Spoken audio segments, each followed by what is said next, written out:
Did you know that the Wild West was practically built and ran by the madams and their ladies? Let me explain in more detail. Madams of the Wild West were influential women who ran brothels during the late 19th century in the American frontier. And when you think of the Wild West, you probably think of dusty, barren towns full of gamblers, cowboys, and outlaws. And most people have no idea just how much the West was fully operated by these madams. The women were often savvy business operators managing establishments that catered to all walks of life. Most madams previously worked cattle, trained horses, and also were saloon girls. Whether singing in front of an audience, roping cows, or taking drink orders, these women knew how to work.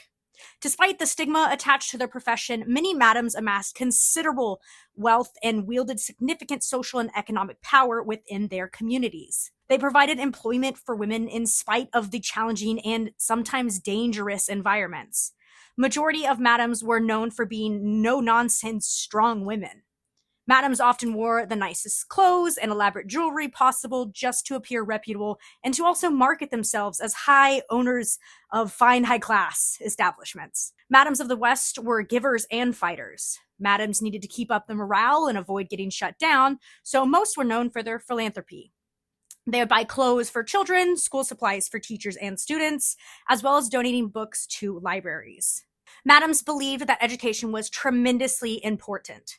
Madams also built hospitals, fire departments, and food banks. Some were even allowed to build churches. Madams would also donate huge amount of funds to charities and other social support programs. However, most charities would accept the sinful money, but then forbid and ban any madams from attending any of the social gatherings or even acknowledging them publicly. Madams also paid an exorbitant amount of taxes to keep their towns funded and thriving. They followed all the societal rules and then some just to prove how legitimate their careers were.